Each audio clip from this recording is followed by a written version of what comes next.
बोलिए गजानंद महाराज की जय हो। बोलिए हनुमान जी महाराज की जय हो। माघ महात्म्य 17वां अध्याय। कंचन मालिन द्वारा राक्षस का उद्धार।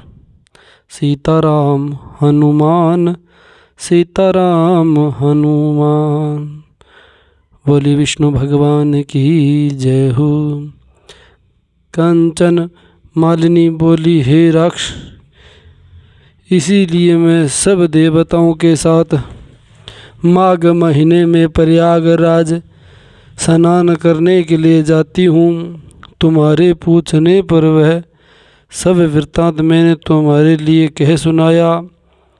इसी तरह अब तुम भी मुझसे अपना पूर्व सब चरित्र कहो। किस कर्म से तुम कुरूप और भयानक राक्षस हुए हो। बड़ी बड़ी दाढ़ी, मूंछें और विकराल दंड वाले तुम पर्वत की गुफा में कैसे निवास करते हो। राक्षस बोला, इंचित वस्तु देने वाली, अपनी गुप्त बात कहने वे पूछने वाली, हे सुलोचने, यही सज्जनों का काम है। मैं निस्संदेह तुमसे कहता हूँ, अब मुझे क्रूर जन्मा के भविष्य का उद्धार तुम्हारे द्वारा शीघ्र ही होगा।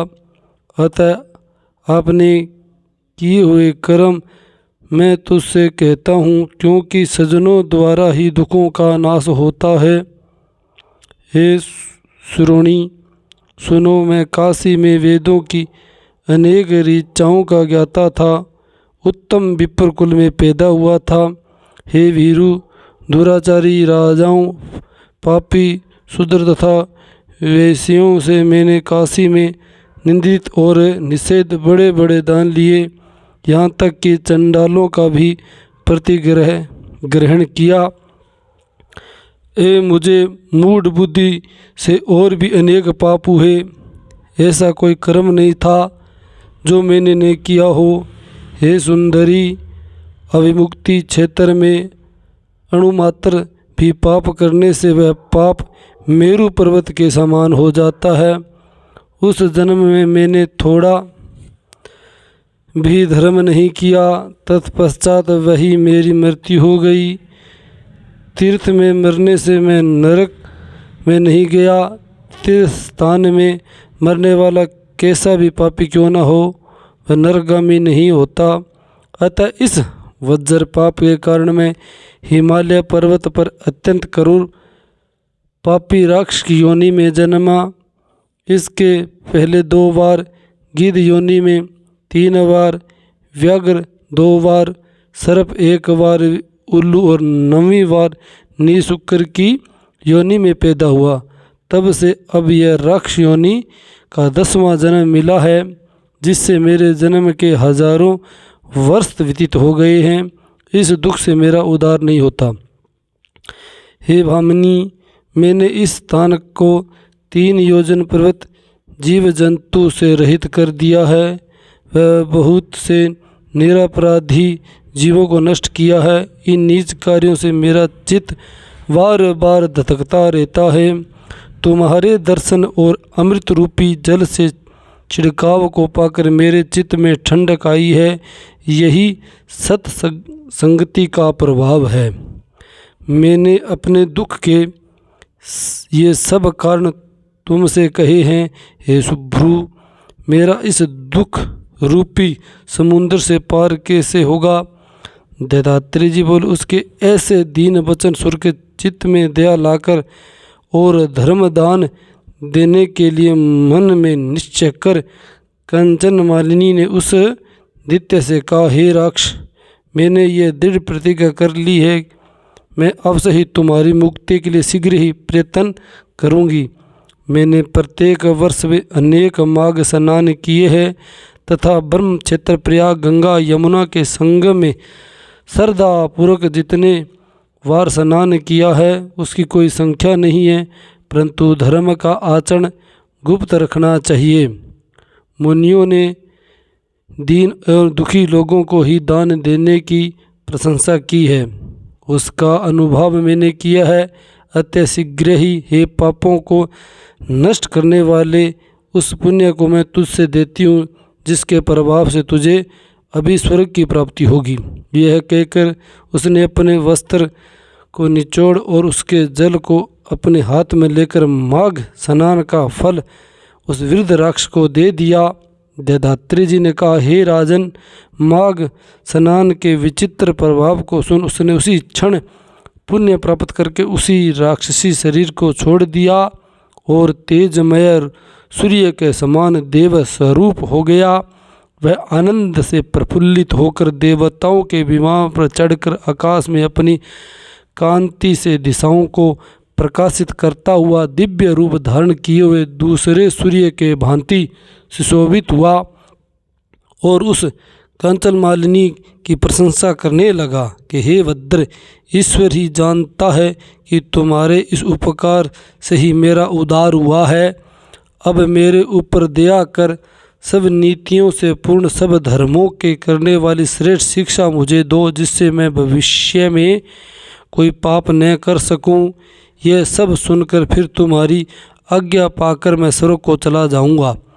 दत्तात्रेय जी ने कहा कि हे राजन, उसके मधुर वचन कहने पर कंचन मालिनी ने बड़े प्रेम पूर्वक उसे धर्म उपदेश दिया।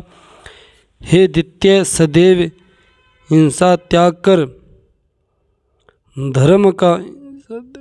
धर्म का पालन करो, साधु पुरुषों की सेवा करो, काम आदि शत्रुओं पर विजय प्राप्त कर, दूसरे के गुण दोष की चर्चा छोड़कर सत्य बोलो, शिव और वासुदेव भगवान की पूजन करो, अस्थि मांस और रुधिर से व्याप्त है देह गर्भ को त्याग कर पत्नी पुत्र आदि की सदैव ममता त्यागो, संसार को दिन रात क्षण भंगुरु देखो, वैराग्य भाव से चित्त लगाकर योगी बनो। यही धर्म का मार्ग तुमको बताया है। अब शील युक्त होकर राक्ष शरीर छोड़कर देव शरीर धारण करो और तेजस्वी होकर जल्दी ही सर्व के सुख भोगो। यह कहकर वह चुप हो गई।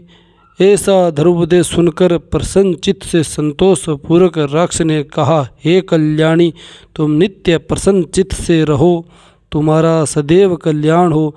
जब तक सूर्य चंद्रमा स्थित रहेंगे तब तक तुम कैलाश पर शिव के पास आनंद से विचरण करो और उमा के चरणों में तुम्हारा अखंड प्रेम बना रहे। हे माता, तुम सदैव धर्मनिष्ठा और तपोनिष्ठा बनी रहो, तभी कभी भी तुम्हारे शरीर में ममतात्व न हो। दुखियों के दुखों को सदैव नष्ट करती रहो। दत्तात्रेय जी ने कहा, ऐसा कहकर वह राक्ष उस कंचन मालिनी को नमस्कार करके अनेक गंधर्वों द्वारा स्तुति किया गया स्वर्ग में गया।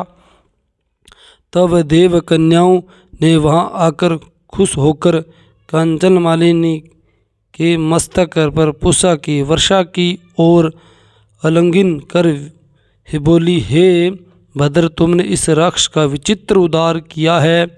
इस दुष्ट के डर से कोई भी इस वन में घूम नहीं सकता था। अब वह हम लोग निडर होकर यहाँ पर आनंद पूर्वक विचरण करेंगे। दत्तात्रेय जी ने कहा, हे राजन, वह परोपकारिणी कंचन मालिनी देव कन्याओं के मुख से ये वचन सुनकर सुखी हुई और कृतार्थ हो राक्ष की मुक्ति कर प्रेम पूर्वक देव कन्याओं के साथ क्रीड़ा करती हुई शिवलोक को चली गई।